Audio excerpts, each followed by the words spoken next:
జై సచ్చిదానంద. మీ అందరిలోనూ కొలువై ఉన్న పరమాత్మకు నా మనఃపూర్వకంగా శిరస్సు వంచి నమస్కరిస్తున్నా. మరణం గురించి ఇంకా కొన్ని విషయాలు మీతో మాట్లాడదలుచుకున్నాను. జీవితాన్ని ముగించుకోవాలని ఆత్మహత్యలు చేసుకుంటున్నారు చూసారా, వాళ్ల గురించి చాలా విషయాలు ఇప్పుడు ఉన్నాయి. దీని గురించి తెలుసుకోవడం చాలా ముఖ్యమైనది. ఎందుకంటే ఈ రోజుల్లో ఆత్మహత్యలు ఎటు చూసినా మనకు కనిపిస్తూ ఉంటాయి. ఇలా చాలా మంది ఆత్మహత్యలు చేసుకుంటున్నారు. రోజు న్యూస్ పేపర్ లాంటివి చూశారంటే ఖచ్చితంగా 4-5 ఆత్మహత్య చేసుకున్నట్టు నిత్యం న్యూస్లో వస్తూ ఉంటుంది. ఈ స్థాయికి ఆత్మహత్యకి గల కారణం ఏమిటి? ఏం మరణం అంటే అంత చీప్ అయిపోయిందా? జీవితం అనేది అంత తేలికైపోయిందా? ఈ మానవ జీవితం అనేది ఎంతో విలువైన అమూల్యమైన విషయం. ఈ జీవితం గనుక మనం వేస్ట్ చేసుకుంటే, దీన్ని శృతిమించేలా చేస్తే దీనివల్ల ఎవరికి ఏం లాభం ఉంది? ఈ ఆత్మహత్య అనేది చాలా భయంకరమైన, నీచమైన, అతి నీచమైన విషయంగా చెప్పుకోవచ్చు. దుఃఖాల్ని కష్టాల్ని సహించలేకపోతే వెంటనే సూసైడ్ చేసుకుంటున్నారు. వాళ్ల మనోబలం తగ్గిపోతోంది. మనసులో ఉద్దేశాలు మొత్తం డిప్రెస్ అవుతుంటాయి. ఏర్పడిన బాధల్ని అణుచుకోవడానికి తగ్గ శక్తి లేకుండా పోతోంది. ఈ కారణం చేత వాళ్ల మనసు విరిగిపోతుంది. అంతేగాక పుట్టుకొచ్చే కష్టాల్ని సహిస్తూ వాటి నుండి బయటికి రాలేక కుదరక, రాగలదా లేదా అనే సృష్టి ధర్మలీలలు మన చేతిలో ఏమాత్రము లేని ఒక విషయం. కానీ ఇది తన చేతిలోకి తీసుకుని ఈ అహంకారం అనుభవించడం తన తల్లోకి ఎక్కించుకుంటుంది. ఈ కారణం చేత ఇలా అయిపోతున్నారు. అహంకారం ఎక్కువై ఆత్మహత్యలు చేసుకుంటున్నారు. ఆత్మహత్యలు చేసుకోవడం మన భారతదేశంలో ఇప్పుడు చాలా ఎక్కువైపోయాయి. ఇక్కడ మాత్రమే కాదు, వెస్టర్న్ వరల్డ్లోనూ ఇది బాగా వ్యాపించింది. ప్రతి ఆత్మహత్యకి కారణం వేరువేరుగా ఉంటుంది. అది మాత్రమే కాదు, ఈ వెస్టర్న్ వరల్డ్లో ఆత్మహత్య అనేది డిప్రెషన్ వల్లనో, వయసు వల్లనో, ఒంటరిగా ఉండడం వల్లనో, లేక ఆడపిల్లలు తమ పెళ్లి విషయంలో బాగా డిప్రెస్ అవ్వడము మనం చూస్తూ ఉంటాం. వీళ్ళందరూ ఆత్మహత్యలు చేసుకుంటున్నారు. ఇక్కడ మన దేశంలో ఆడవాళ్లే మరీ ఎక్కువగా ఆత్మహత్యలు చేసుకుంటున్నారు. ముఖ్యంగా పెళ్లైన ఆడవాళ్లు, అత్తవారింట్లో అత్తల ఆరళ్ళు, భర్తల చిత్రహింసలు, ఇంట్లో వాళ్ల హింసలు, ఆ తర్వాత వరకట్న కానుకల్లాంటి సమస్యలు, ఇలాంటి రకరకాల హింసల్ని ఈ ఆత్మహత్యలు రెచ్చగొడుతున్నాయి. ఆడవాళ్లు వీటిని భరించలేకపోతున్నారు. ఈ కారణంగానే వీళ్ళు ఆత్మహత్యలు చేసుకుంటున్నారు. ఆత్మహత్య అనేది ఓ వ్యక్తి ఎప్పుడు చేసుకుంటాడు? ఆత్మహత్య చేసుకోవడం అంత తేలిక కాదు. ఇప్పుడు ఎవరైనా మా దగ్గరకు వచ్చి మీ చేతిలో ఈ చోట కట్ చేసుకోండి అని చెప్తే మీరు వెంటనే కట్ చేసుకుంటారా? సపోజ్ మీ చేతికి ఒక బ్లేడ్ ఇచ్చి మిమ్మల్ని ఈ చోట కట్ చేసుకోమంటే వెంటనే మీరు కట్ చేసుకుంటారా? మీ వల్ల అవుతుందా? ఎంత ఇబ్బందిగా ఉంటుంది. మనకు తెలిసి మన చేతిలో మనం దేన్ని చూసి పెట్టుకోవడం లేదు. అదేలా దీన్ని సహించడమూ కుదరదు. కానీ ఇది ప్రాణాల్నే హరించే విషయం. ఉరికి వేలాడి లేదా మెడకి తాడు గట్టిగా బిగించుకుని లేదా ఒళ్లంతా కాలి బూడిదై ప్రాణం పోతుంది. ఏదైనా చిన్న గాయం ఈ చర్మంలో ఏర్పడినా కూడా, లేదా వేరే ఏదైనా మనకు దెబ్బ తగిలినా కూడా మనకు ఎంతవరకు బాధగా ఉంటుందో ఆ చోట ముట్టుకోవడం కూడా కుదరదు. ఒళ్లంతా కాల్చుకుని ఆత్మహత్య చేసుకోవడానికి ఎంత గుండె ధైర్యం ఉండాలి? ఈ ధైర్యం చాలా తప్పైనదే. కానీ దీనికి ధైర్యం అనేది కావాలి. ఇది అందరికీ చేత కాదు. ప్రపంచంలోనే అతి ప్రీతికరమైన విషయం మనిషికి తన ప్రాణమే. ఈ ప్రపంచంలోనే అతి విలువైన విషయం మన ప్రాణమొక్కటే. అలా ఉన్నప్పటికీ ఈ ప్రాణాల్ని వదులుకోవడానికి ఎంతోమంది సిద్ధంగా ఉన్నారు. ఏమంత కొంప మునిగిపోయిందని ఇది మనం ఆలోచించాలి. ఆలోచించతగ్గ విషయంలా ఉంది. దీనికి తగ్గ కారణం ఏంటి?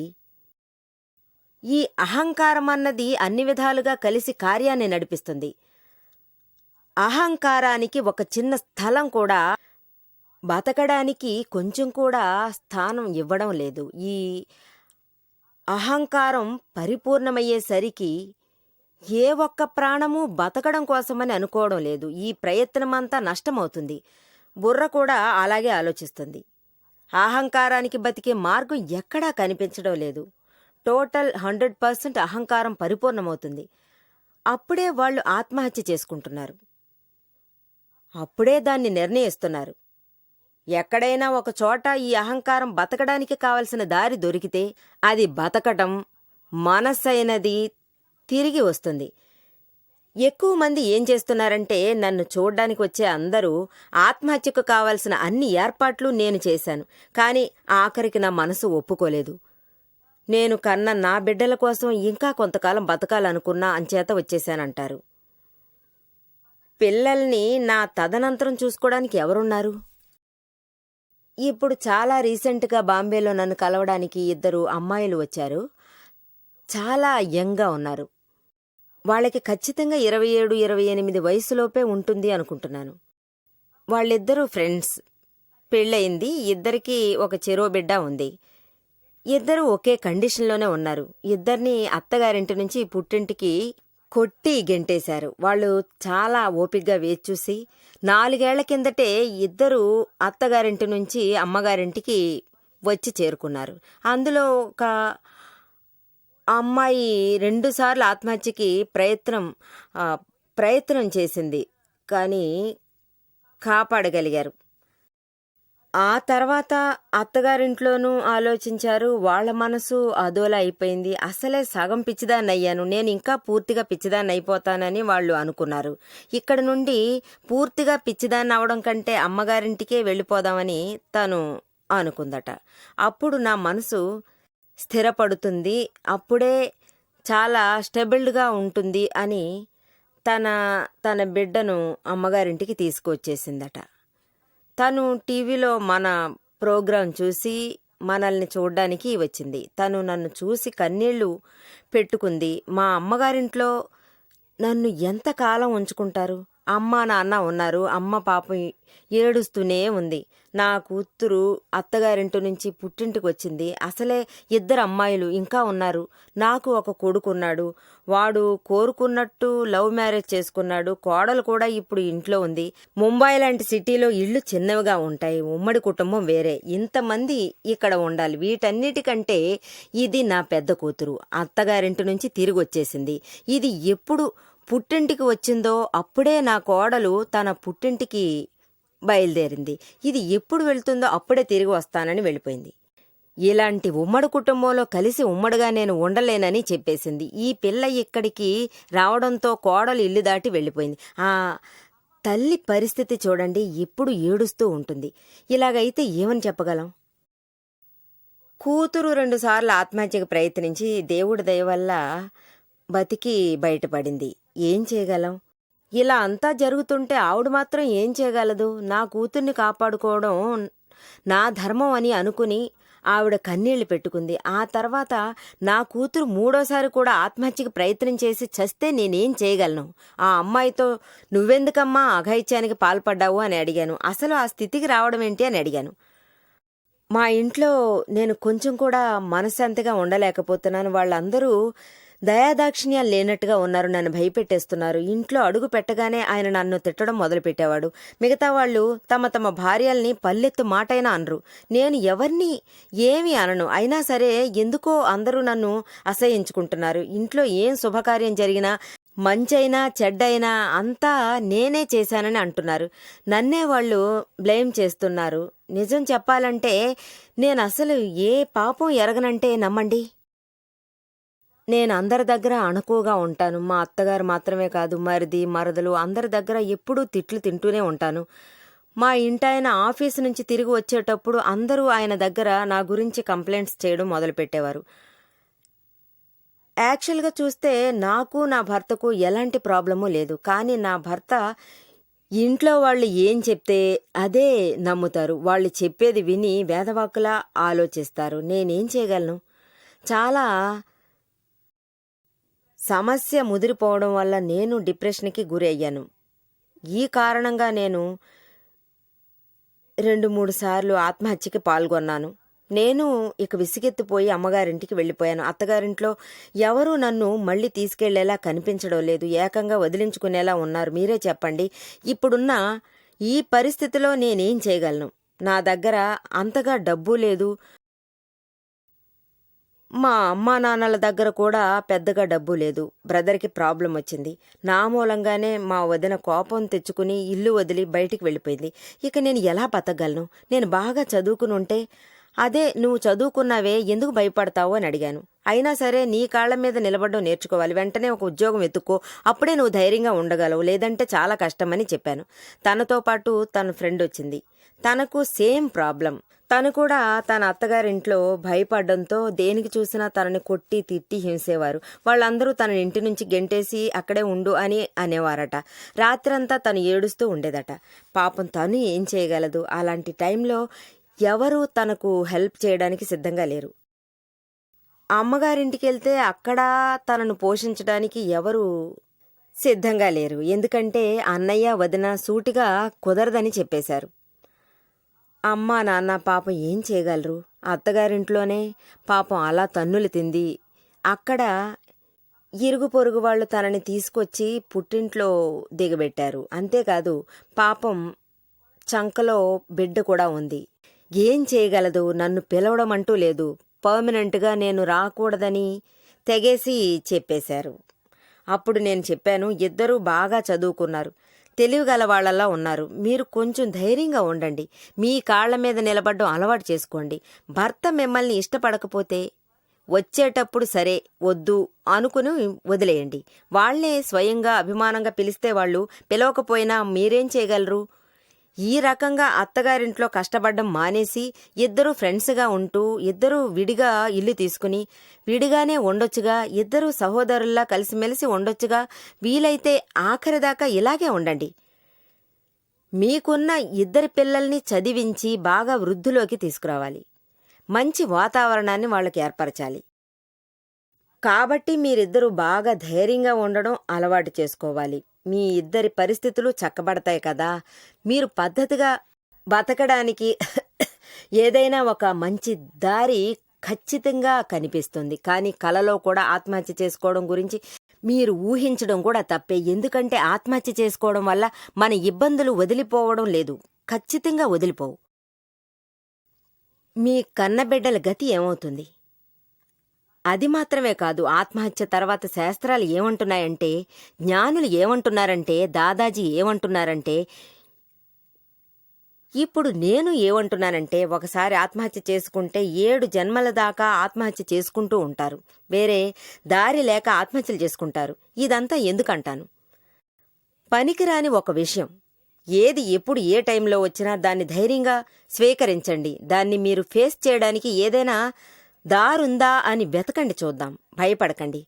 ఇద్దరూ బాగా ధైర్యవంతులయ్యారు. ఇద్దరూ నా దగ్గరకొచ్చి జ్ఞానదీక్ష తీసుకున్నారు. ఆ తర్వాత వాళ్ళు ధైర్యంగా మాట్లాడారు. ఇద్దరూ సొంత కాళ్ల మీద నిలబడతాం అన్నారు. వాళ్ళు ఒక మంచి మార్గాన్ని ఎన్నుకున్నారు. ఈ రకంగానే ఉండి తీరాలి. నేను ఎప్పుడు ఏమంటానంటే, ఆత్మహత్య చేసుకుంటారు, అందులోనూ ఆడవాళ్లను ఎంతో మంది పెళ్ళయ్యాక పుట్టేళ్లకు గెంటేస్తున్నారు. ఈ హస్బెండ్ గనక చేస్తే ఆడవాళ్ళందరూ కలిసి ఎక్కడైనా ఒక చోట ఆశ్రమం లేదా వేరే లాంటివి ఉన్నాయి. వాళ్ళు ఎప్పుడూ వాళ్ల కాళ్ల మీద నిలబడాలి. భర్త చస్తే వాళ్ళింట్లో డబ్బిస్తే ఓకే, లేదంటే వద్దు. ఏది అక్కర్లేదని వదిలేయాలి. మనం ధైర్యంగా బతకడం నేర్చుకోవాలి. కానీ ఆత్మహత్య చేసుకుని అనవసరంగా చిక్కులు తెచ్చుకోవడం వద్దనే నా అభిప్రాయం. మహాపాతకాలు చుట్టుకుంటాయి. 7 జన్మల దాకా అధోగతే. ఈ రకంగా ఇరుకోవద్దు. ఈ జీవితాన్ని అనుభవించండి. ఇంకా చెప్పాలంటే మనకు చేతనైనంతలో ఇతరులకు సాయం చేసి మన జీవితాన్ని వెళ్ళబెట్టొచ్చు. ఖచ్చితంగా ఒక దారి దొరుకుతుంది. ఒక అమ్మాయి ఉండేది. తనకు పెళ్ళయింది. చాలా పద్ధతిగా అణుకుగా ఉంటుంది. తను ఆధ్యాత్మికంగా చాలా లోతుపాతులు తెలిసిన మనిషి. పెళ్లి చేసుకుని బాగా దూరంగా ఉండేది. తన వరకు చూస్తే అంతా కొత్తే. వెళ్ళగానే కొంచెం అడ్జస్ట్ చేసుకోవడం వల్ల కష్టంగా అనిపించింది. వాళ్ళ అత్తగారు పెద్ద మహారాణిలా ఉండేవారట. ఆవిడ ఏ పని చేయదట. కానీ ఒక చోట కూర్చుని అందరి చేత పనులు చేయిస్తూ అధికారం చెలాయించేదట. పని మనిషిలా రోజంతా చూసుకునేదట. ఆ పైన వాళ్ళ అత్తగారు ఆవిడ్ని తిడుతూ ఉండేదట. పైగా వాళ్ళ అబ్బాయి రాగానే తన గురించి వాళ్ళ అబ్బాయితో కంప్లైంట్ చేస్తూ ఉండేదట. అది విని ఆ అబ్బాయి భార్య మీదున్న కోపం అంతా ఆ రకంగా కొట్టి తీర్చుకునేవాడట. ఆ అమ్మాయి బాగా బాధల్లో ఉండేది. తనకు బిడ్డ కూడా పుట్టింది. కానీ బాధ మాత్రం తగ్గలేదట. ఇంకా చెప్పాలంటే వాళ్ళ ఆయన మరీ కోపంగా ఉండేవాడట. అతను తినడానికి టేబుల్ దగ్గరకు వస్తే అన్నీ కరెక్ట్గా రెడీగా ఉంచాలట. ఏదైనా ఒక ఐటెం టేబుల్ మీద తక్కువైతే అతను బాగా కోపం తెచ్చుకుని అన్నం దగ్గర నుంచి లేచి వెళ్ళిపోతాడట. ఒకసారి ఏం జరిగిందంటే, ఈ మనిషి తినడానికి వచ్చాడు. టేబుల్ మీద అతని భార్య అన్నీ పెట్టింది. కానీ అన్నం పెట్టడం మర్చిపోయింది. తనేమనుకుందంటే అన్నం కుక్కర్లో ఉంటే వేడిగా ఉంటుంది, అన్నం పెట్టేటప్పుడు వేడిగా తీసుకురావచ్చని అనుకుంది. అన్నం కుక్కర్లోనే ఉంచడం వల్ల ఈ మనిషి చపాతీ మాత్రం తిన్నాడు. తింటూనే ఉన్నాడు. తనకేమైందో ఏమీ అర్థం కావడం లేదు. అతను చపాతీ తింటున్నాడు. ఈ రోజు అతనికి వంటలు నచ్చాయి, అందువల్ల తింటున్నాడు అనుకుంది. అన్నం తినాలని తను ఏమీ చెప్పలేదు. సరే పర్వాలేదు, టేబుల్ మీద అన్నం తీసుకొచ్చి పెడదామనుకుని అన్నం తీసుకొచ్చి పెట్టింది. ఆ అన్నం తీసుకొచ్చి పెట్టడం చూసి ఆ భర్తకి బాగా కోపం వచ్చింది. తనను చెడామడా తిట్టేశాడు. బాగా గాయపరిచాడు. నేను కూర్చునున్నాను, నీకు కొంచెం కూడా భయం లేదు. నేను కూర్చుంటే అన్నీ టేబుల్ మీద ఉండాలని చెప్పాను కదా. ఇన్ని సంవత్సరాలైనా నీ బుర్రకి ఇది తట్టనే లేదా? నిన్ను ఏం చేయాలో అర్థం కావడం లేదు. నీ బుర్ర మట్టి బుర్ర. ఈ రకంగా తనని చండాలంగా తిట్టేశాడు అతను. అప్పుడప్పుడు చెయ్యి చేసుకోవడం జరిగేది. దీని పర్యవసానం ఎలా ఉందంటే, వాళ్లల్లో ఉన్న అహంకారం బయటికి పొంగింది. ఈ అహంకారం చేష్టలన్నీ తను అణుచుకుని ఉండేది. అన్నీ గుండెల్లో దాచుకుని ఒకరోజు నా ముందు అంతా కక్కేసింది. తను భరించలేకపోయింది. ఎందుకిలా మనం రోజు వీడి చేతుల్లో చస్తూ బతకాలి? వీడి దగ్గర డబ్బు తీసుకుని బయటికి వెళ్ళిపోదాం అనుకుంది. కానీ వాడు చాలా కిరాతకుడు. నువ్వేమన్నా పని మనిషివా, పెయిడ్ సర్వెంటా ఏంటి, తెగ రెచ్చిపోతున్నావని తిట్టాడు. భర్తగా నీకెంత హక్కు ఉందో అదేలా తనకు ఉంటుంది కదా. ఇంతగా వేధించేసరికి తనకు అదోలాంటి అహంకారం కలిగింది. తనిదంతా జీర్ణించుకోలేకపోయింది. ఆ తర్వాత తను పురుగుల మందు తాగేసింది. ఏదో అదృష్టవశాత్తు ఆ పురుగుల మందులో కిరోసిన్ మిక్స్ అయ్యింది. బాటిల్లో మిక్స్ చేసి ఉంచారు. ఆ కంగారులో తను అది తాగేసింది. అందువల్ల అది బాగా డైల్యూట్ అయింది. తనకు స్పృహ తప్పింది. కానీ డైల్యూట్ ఉండడం వల్ల తను తప్పించుకుంది, చావలేదు. ఇంట్లో అందరికీ తెలిసిపోయింది. తన మొగుడు ఆఫీసు నుంచి వచ్చేశాడు. వచ్చి రాగానే తనను హాస్పిటల్కి తీసుకెళ్లి కడుపు మొత్తం క్లీన్ చేయించి రక్షించి ఇంటికి తీసుకొచ్చారు. తప్పించుకుందనే పేరు, కానీ తన లివర్లోనే అంతా చెడిపోయింది. తన డైజెషన్ పవర్ మాత్రం సంవత్సరాలుగా గడిచినా బాగుపడలేదు. ఈ రకంగా ఉండడం వల్ల ఏం ఉపయోగం ఉంది? ఏదో కొంచెం సర్దుకుంటే ఈ సమస్యలు అనేవి వచ్చుండేవి కాదు. ఇందులో ఏంటి సంతోషమైన విషయం అంటే, తన భర్త టోటల్గా చేంజ్ అయిపోయాడు. ఆ తర్వాత తనను కొట్టడం, తిట్టడం లాంటివన్నీ మానేశాడు. అప్పుడప్పుడు తనను తిట్టేవాడు. కానీ ఏం చెప్పేవాడంటే, నువ్వు పురుగుల మందు తీసుకోవడం వల్ల నీ వెనకాలే తిరగాల్సి వచ్చింది, హాస్పిటల్ చుట్టూ, పోలీసుల చుట్టూ, ఇవన్నీ నాకు అనవసరమైన విషయాలు, 50,000 దాకా ఖర్చు అయ్యాయి. అంతేకాదు, తన మనసు టోటల్గా మార్చడానికి ఆయన తనను విదేశాలకు, సింగపూర్కి, ఇక్కడంతా కూడా తనను తీసుకువెళ్ళాడు. మొదట తనను బాధ పెట్టాడు, తర్వాత మారిపోయాడు. తనను సంతోషపరచడానికి సింగపూర్ దాకా తీసుకెళ్లాడు. ఇప్పటికీ వాళ్ళ అత్తగారు అలాగే ఉంటుంది. ఆవిడ ఎక్కడికైనా వెళ్ళాలంటే అత్తగారితో చెప్పకుండా వెళ్ళకూడదు. ఆవిడ వెళ్ళకూడదంటే ఎక్కడికి వెళ్ళకూడదు. ఆ స్థాయిలోనే పెట్టారు. ఆ తర్వాత ఆ అమ్మాయి ఏం చేయగలదు చెప్పండి? తన వల్ల ఏమీ చేత కాదు. తనకంటూ ఎవరూ లేరు. నన్ను చూడ్డానికి ఒక సోదరొచ్చింది. ఇప్పుడే ఒక 15 రోజులవుతుంది. తనకు 16 ఏళ్ల కూతురు ఒకతుంది. తన అత్తగారు, భర్త తనను ఎప్పుడూ బెదిరిస్తూనే ఉంటారట. తన భర్తకు ప్రతిదానికి కోపం వస్తుందని తను చెప్పింది. కూతురు పెరిగి పెద్దదయింది. ఆ తర్వాత తన ముందే తనను తిడుతుండేవాళ్ళు. ఈ అత్తగారు ఇలా నడుచుకోవడానికి కారణం ఉంది. భర్త కూడా తల్లి మాట విని అప్పుడప్పుడు తనను కొట్టేవాడు. ఇదంతా భరించలేకపోయింది. కానీ తను ఏం చేయగలదు? 2-3 సార్లు ఆత్మహత్య చేసుకోవాలని ప్రయత్నం చేసింది. తర్వాత పుట్టింటికి వెళ్ళిపోయింది. తన చెల్లెలు అత్తగారే తనకు బాగా హెల్ప్ చేసింది. ఆవిడ తనను మన సత్సంగానికి తీసుకొచ్చింది. మీ సత్సంగం మాటలు వింటూ ఇక్కడ కూర్చుంటే తన మనసు స్థిమితపడుతుంది అని చెప్పింది. నేను 2-3 సార్లు ఆత్మహత్యకు ప్రయత్నం కూడా చేశాను, కానీ తప్పించుకున్నాను. ఇప్పుడే నేను అందరికీ సవాల్ చేసి చెప్తున్నాను, పొరపాటును కూడా ఇక ఇలాంటి పిచ్చి పని చేయను. ఏదో మీరు తప్పించుకున్నారు, మిమ్మల్ని కాపాడడానికి ప్రయత్నిస్తారు. బతికిపోతే అందరి దగ్గర మీరు మాట పడాల్సొచ్చింది. అది తప్ప మీ మీద ఈ విశ్వాసం కొంచెం కూడా లేకుండానే పోతుంది. అందరూ మిమ్మల్ని విశ్వాసం లేని వారనే దృష్టితోనే చూస్తారు. ఇందులో ఎటువంటి సంతోషమూ లేదు, అభిమానం ఖచ్చితంగా ఉండదు. ఎలాంటి పరిస్థితుల్లోనూ కూడా మీరు ఆత్మహత్య చేసుకోకూడదని అనుకోండి. ఎటువంటి కర్మఫలము ఉంచుకోకండి, కానీ ఆత్మహత్య మాత్రం చేసుకోవద్దు. ఈ ఆత్మహత్య చేసుకోవడం వల్ల కర్మఫలాలు ఎక్కువగా పుట్టుకొస్తాయి. తల్లిగారింటికి ఆవిడ వెళ్ళిపోయింది. అమ్మా నాన్నల చేత పెంచడం చేత కాకపోతే మీరు సేవా సంఘాలకు వెళ్ళండి. అక్కడున్న వాళ్ళని మీరు వెళ్ళి కలవండి. వాళ్ళు ఏది కావాలన్నా మీకోసం చేస్తారు. కానీ మీరు ఆత్మహత్యకు మాత్రం ప్రయత్నించకండి. అది చాలా తప్పుడు విషయం. ఈ రకంగా ఆడవాళ్ల జీవితాలు ఒక్కోసారి తల్లడిల్లిపోతాయి. నన్ను చూడ్డానికి వచ్చి ఆవిడను తీర్చిదిద్ది ఆవిడ్ని దారిలోకి తీసుకొచ్చాను. ఈ రకంగా చేయకండి. నేను అందరికీ ఒకటి చెప్తున్నాను. ఓపెన్ ఛాలెంజ్ చేస్తున్నారు, టీవీలోనూ చెప్తున్నారు. మీరు ఆత్మహత్య చేసుకుంటే అంటే ఆ ఉద్దేశం అప్పుడప్పుడు వచ్చినా కూడా, మీరు దీన్ని ప్రయత్నిస్తూనే ఉన్నా కూడా, ఇలాంటి ఒక ఆలోచన కలిగింది కాబట్టి నన్ను వచ్చి కలవండి. ఒకే ఒకసారి వచ్చి కలవండి. ఎలాగైనా వచ్చి కలవండి. నేను అహ్మదాబాదులో ఉంటాను, లేదా ముంబైలో ఉంటాను. నేను ముంబైలో వెస్ట్ సైడే ఉంటాను. అలా కుదరదంటే మేము అహ్మదాబాద్లో మన ఉస్మాన్పురంలో కలుసుకోవచ్చు. పెద్ద భగవాన్ శిల కూడా ఉంది. ఆ బిల్డింగ్లోనే మేము ఉంటాం.